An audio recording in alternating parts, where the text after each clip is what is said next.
فرماتے صحابہ نہ بات کر رہے تھے، اور بات یہ کر رہے تھے کہ یار لوگوں کو گناہوں سے کیسے روکا جائے،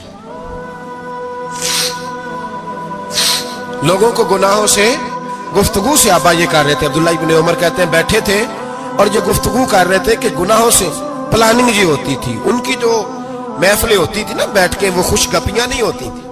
بلکہ وہ تبلیغ کی، جد و جہد کی، لوگوں کو برائی سے منع کرنے کے لیے بیٹھتے تھے، اس پر منصوبہ بندی کرتے تھے، پلان کرتے تھے، آگے ترتیب دیتے تھے۔ گفتگو ہو رہی تھی تو اب آپس میں بات ہونے لگی کہ کون سا گناہ زیادہ برا ہے جس پر سب سے پہلے کام کیا جائے۔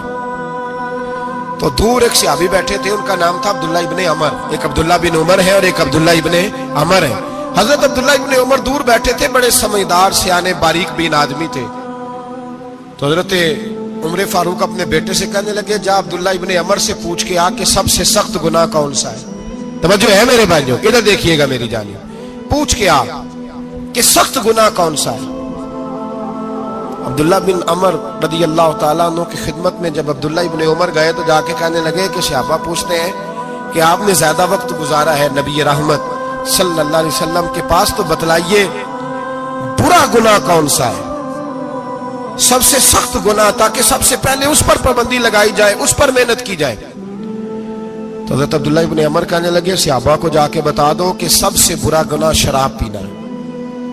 سب سے برا گناہ، اور یہ ام الخبائث ہے، برائیوں کی جڑ ہے، گناہوں کی ماں ہے، یہ بنیاد ہے، باقی گناہ اسی سے شروع ہوتے ہیں۔ کہتے ہیں میں نے آ کے بتایا تو حضرت ابو بکر صدیق رضی اللہ تعالیٰ عنہ سیدنا فاروق اعظم کہنے لگے خود جاتے ہیں، ان کے پاس خود جاتے ہیں، چونکہ ہم نے بات سننی ہے ہم خود جاتے ہیں اور ان سے جا کر کے سوال کرتے ہیں کہ اگر آپ کو اس تفصیل کا پتہ ہے نا تو اس کے پیچھے بھی کوئی تفصیل ہوگی جو میرے نبی پاک نے بیان کی ہوگی صلی اللہ تعالی علیہ وسلم، اس تفصیل کا بھی آپ کو پتہ ہوگا جو نبی پاک نے بیان کی ہوگی، اس بات کے پیچھے جو بیک گراؤنڈ ہے، جو پس منظر ہے۔ فرماتے ہیں کہ ہم اٹھے، عبداللہ ابن عمر کے پاس گئے، ان سے جا کے پوچھا کہ جناب آپ نے یہ تو فرمایا ہے شراب ام الخبائث ہے، تو اس کے پیچھے پس منظر کیا ہے؟ تو عبداللہ ابن عمر کہنے لگے یہ میں نے اپنے پاس سے نہیں کہا، یہ میں نے نبی پاک سے سنا ہوا ہے۔ حضور سید عالم صلی اللہ علیہ وسلم بیٹھے تھے تو حضور نے فرمایا شراب،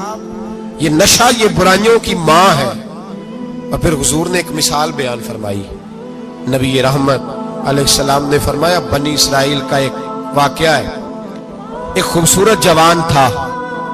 ایک عورت کا دل آ گیا اس پر۔ یہ یاد رکھ لیں، ہم لڑکوں کو منع کرتے رہتے ہیں لیکن ہمیں گھر کی بچیوں پر بھی توجہ دینی ہوگی،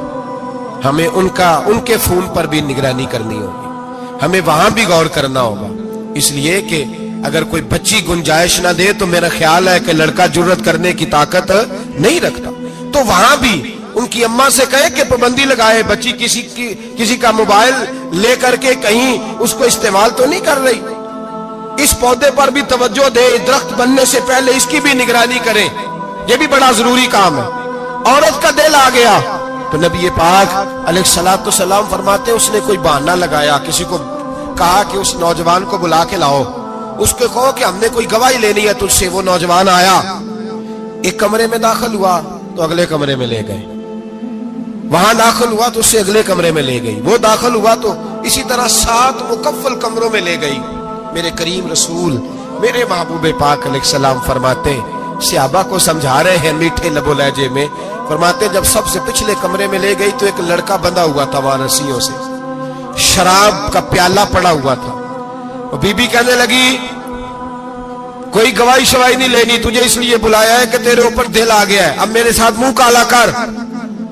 تو وہ جوان کہنے لگا نہیں، میں نے اپنے نفس کو پاک رکھا ہوا ہے، میری نظر بھی پاک ہے، دل بھی پاک ہے، اور اس کی برکت یہ ہے کہ رب نے میری روح کو بھی پاک رکھا ہوا ہے، تو میں یہ حرکت نہیں کر سکتا۔ پاک لوگ پلید کاموں کی جانب توجہ نہیں کرتے، میں یہ حرکت نہیں کر سکتا۔ اقبال نے اپنے بیٹے کو دعا دی تھی، اس نے کہا تھا حیا باقی نہیں ہے زمانے کی آنکھ میں، خدا کرے کہ رہے تیری جوانی بے داغ، خدا کرے کہ رہے تیری جوانی بے داغ۔ کہا میرے ساتھ منہ کالا کر، اس نے کہا میں نہیں کرتا۔ کہنے لگی چل پھر اس کو قتل کر، اس کو میں نے باندھا ہوا۔ اس نے کہا میں قتل کیوں کروں؟